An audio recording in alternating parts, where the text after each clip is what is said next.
Oi, gente, tudo bom com vocês? Vamos começar mais uma aula de Geografia do sétimo ano, comigo, professora Ana Isabel. E hoje nós vamos falar sobre a região norte e a construção de espaços geográficos. Veja, a gente está estudando essa região, a região da Amazônia, e hoje eu vou direcionar, mais especificamente para a construção da Constituição, a construção desse espaço, que é a região norte. Para a gente começar, o recorte que eu escolhi para vocês foi o recorte após a década de 30, certo? Até a década de 30, o desenvolvimento da Amazônia ela se deu principalmente a partir da produção do extrativismo do látex, certo?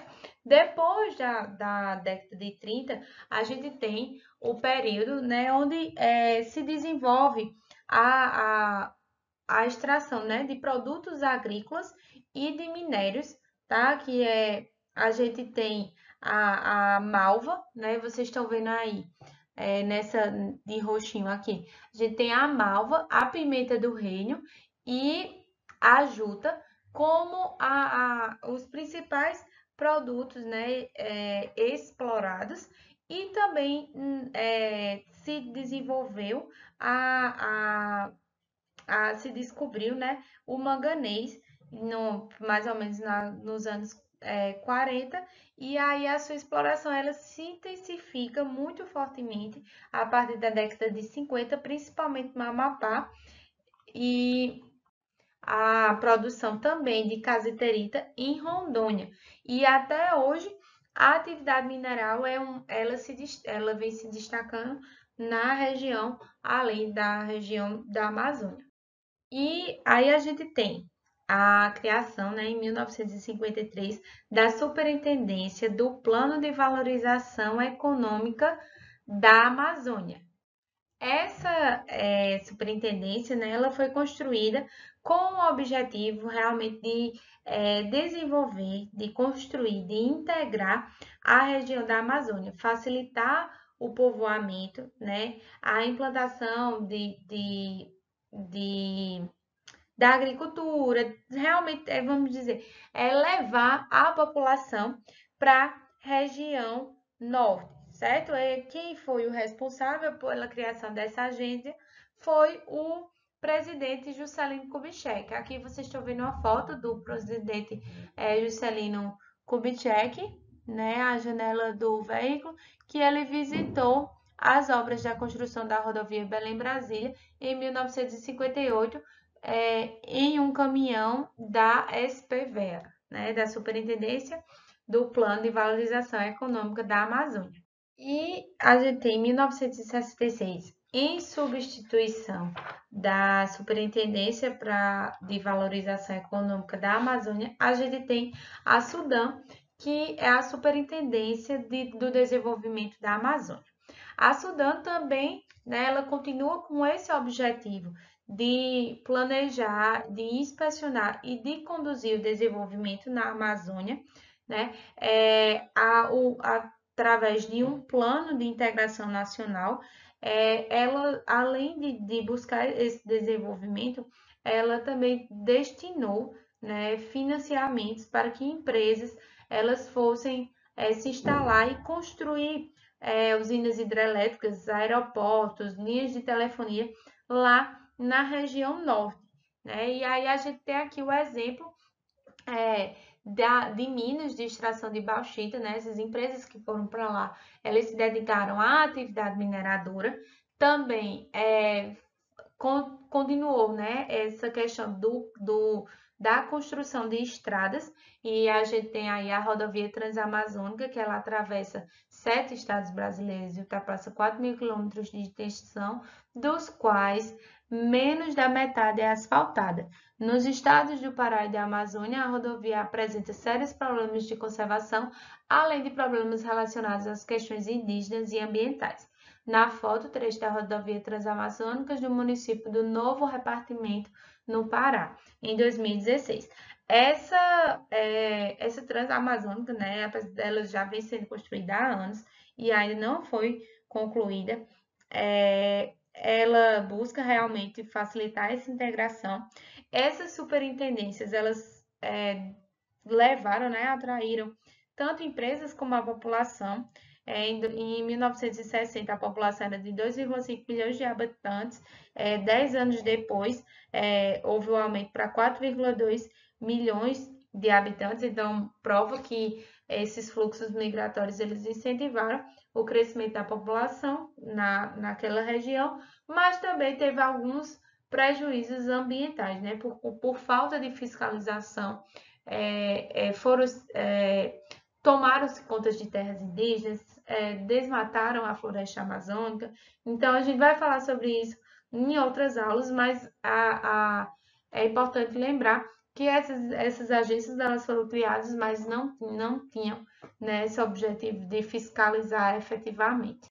Outro desenvolvimento que se iniciou na década de 70, né, principalmente ali por volta de 1974, é o Polo Amazônia. O que é isso? É uma busca, né, para o desenvolvimento das áreas agrícolas, né, importando o modelo do Centro-Sul, onde se tinha a formação de áreas agrícolas, criação de gado e a exploração da madeira. Ela foi responsável por muito da devastação da Amazônia e também mostrava que o governo ele tinha a ideia de que a Amazônia era para ser realmente toda explorada, né? Sem se preocupar com o que se tinha lá, né? Com a diversidade e com a natureza como um todo. Vocês veem aí alguns núcleos, né?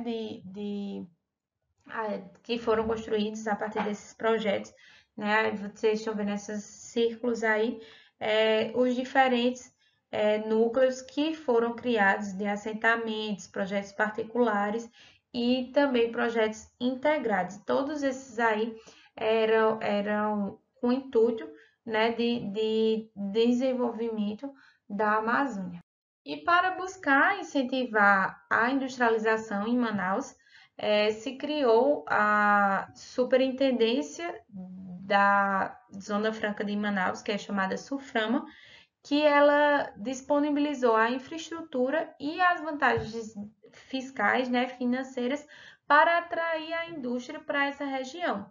Então, em Manaus, se oferecia o local, né, espaço, para que as indústrias se instalassem com isenção de impostos, também podiam utilizar as matérias-primas, né, industriais, e essas empresas elas foram se concentrando, né, para o desenvolvimento ali na Zona Franca de Manaus.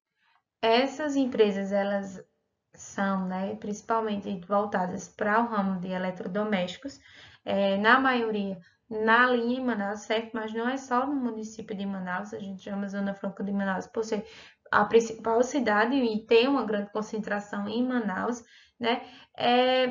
Esses benefícios trazidos, né, às indústrias, a população, ela vai para lá, porém, devido a isso, nessa concentração industrial, ela vai acarretar alguns problemas urbanos, que é a favelização, o saneamento básico, que é muito deficiente. Então, um típico, né, é um problemas comuns que acontecem em locais que crescem rapidamente sem uma infraestrutura por parte do governo.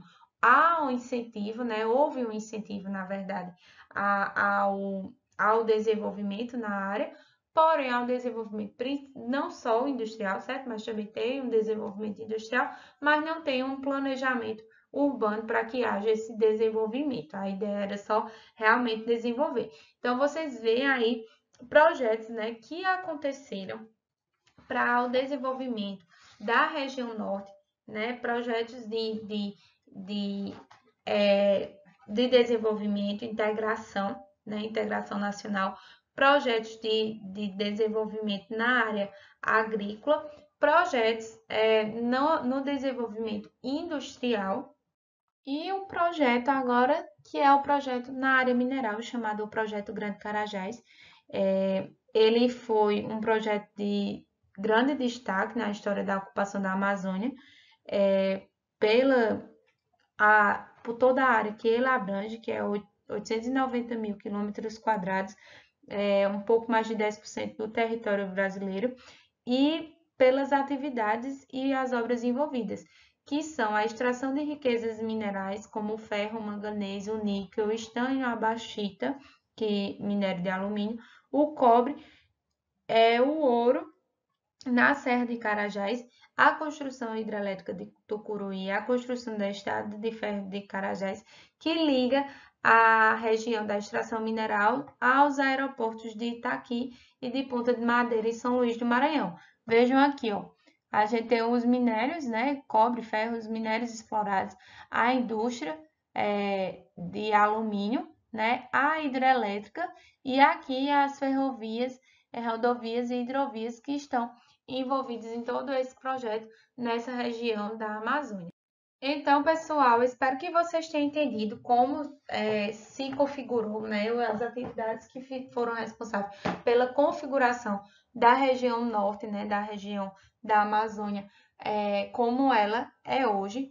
Qualquer dúvida, vocês podem estar pesquisando e falando com os professores de vocês. Nos vemos nas próximas aulas. Até mais!